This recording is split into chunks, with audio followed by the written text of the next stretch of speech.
para a segunda parte de Grécia, que nós vamos falar sobre Atenas e Esparta.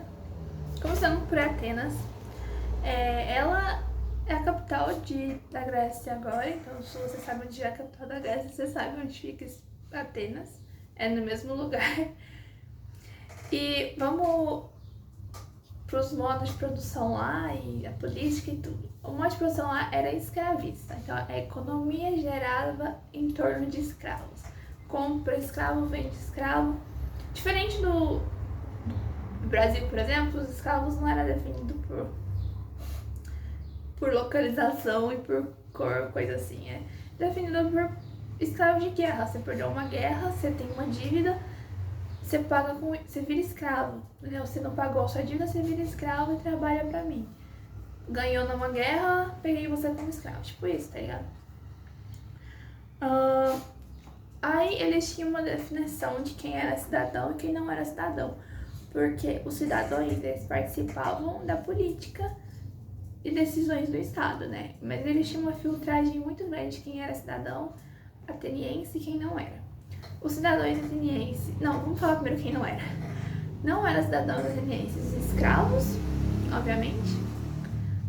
Os comerciantes, que no caso os chamavam metecos, que eles eram estrangeiros que faziam comércio ali na Grécia. Eles eram importantes porque, como eu disse, as terras lá não eram férteis, o comércio era uma coisa bem importante para eles, né?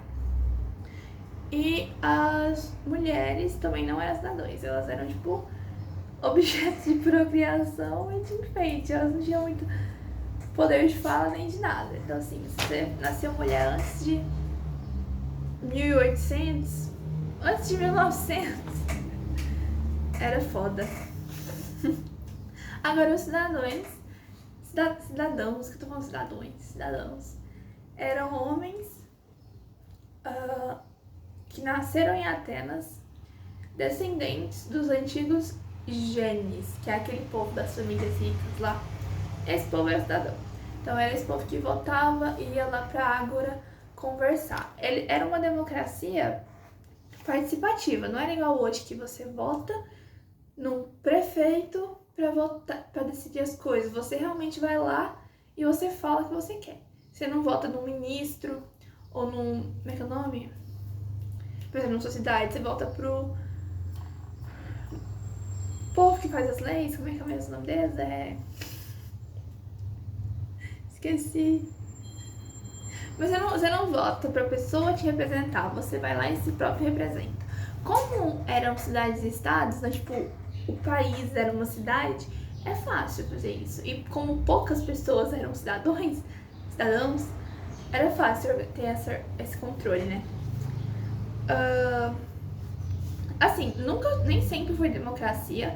Antes de 700 a.C. era uma monarquia governada pelo Baliseu, que era o rei, até que os Eupátridas, que eram aqueles antigos genes lá, os descendentes deles, se reivindicaram o poder, fazendo uma oligarquia. Uma oligarquia é um poder na mão de algumas pessoas mais influentes, mais ricas, né? Formaram essa oligarquia que eles governavam. Aí tipo, eram 9 Eupátridas, que eram os genes lá, que governavam com mandatos de 10 em 10 anos. Cada 10 anos trocava os Eupátridas.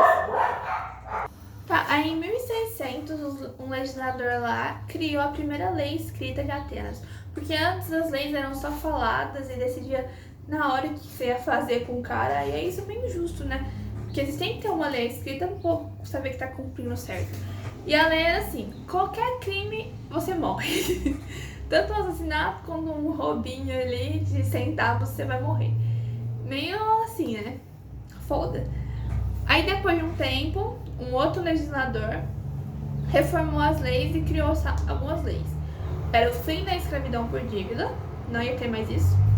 Criou alguns poderes, tipo assim, a Eclésia, que é uma assembleia de 40 mil homens acima de 18 anos. Criou a Bulé, que era outra assembleia com 400 cidadãos acima de 30 anos. Então, tipo, a Eclésia é muita gente e E a Bulé é um pouco acima deles, que é a gente mais velha, né? Aí depois de um tempo, outro legislador mudou de novo a lei, aumentou a eclésia de 40 mil para 60 mil, a dos 18 anos, e a Bulé de 400 para 500 homens. E ainda criou os estrátegos, que era um poder de 10. Então, tipo assim, tinha Bulé, dessa Bulé se escolhiam 10 pra superar, assim. Então, tipo, tinha a eclésia, a Bulé e os estrátegos do poder, assim. Atenas foi considerado o berço da democracia, né? Porque eles meio que inventaram.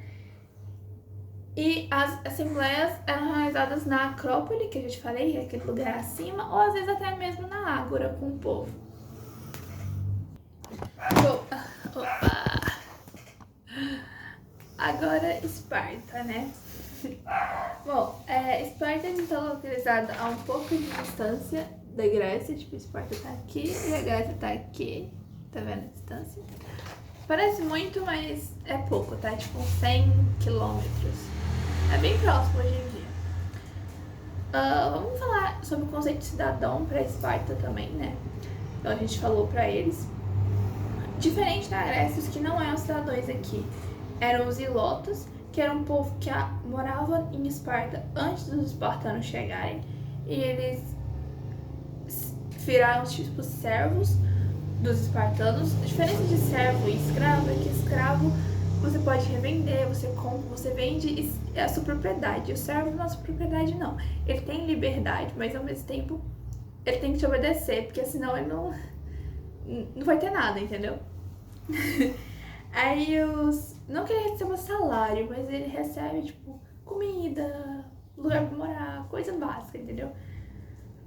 Aí tem os pariecos também, que eram os descendentes dos aqueus. Os espartanos eram descendentes dos dórios, que era aquele povo que invadiu a Grécia e que os caras teve que migrar pro leste. Esses são os dórios, que é o povo espartano. E os aqueus eram um povo que morava lá antes também, né? Os dórios foram os últimos a chegar e estavam lá em tudo. Então eles também não eram cidadãos. Eles viviam lá, faziam atividade comercial, mas não era servo, mas também não era cidadão. E os cidadãos eram os descendentes dos dóricos. E as mulheres até que tinham um pouco mais de liberdade que elas. Podiam ser cidadãs e tinham muita influência militar. Então, assim, eles respeitavam mais mulher e podia, algumas, depois de um tempo, participar de reuniões públicas. Elas não tinham cargo, né, no governo, mas elas participavam. A política esparta é muito focada em militar. Eles eram um povo muito forte, assim. A figura do espartano é uma figura de guerra. E a política deles era dividida entre a Apela, a Jerúsia, a Diarquia e o Éforo ou Eforato. A Apela, que é tipo o mais baixo nível, é formado de 20. Na verdade, não tem um número de homens, é muitos homens acima de 30 anos que ficam lá, né, fazendo uma parte das leis, da legislação. A Jerúsia, que é formada por 28 homens com mais de 60 anos. É um povo mais ancião, tá ligado? É um povo tem que ser mais velho pra você participar mais da política. A Diarquia, que é os reis. Lá tinham 2 reis. Um rei pra cuidar das políticas públicas e um rei para cuidar dos assuntos militares.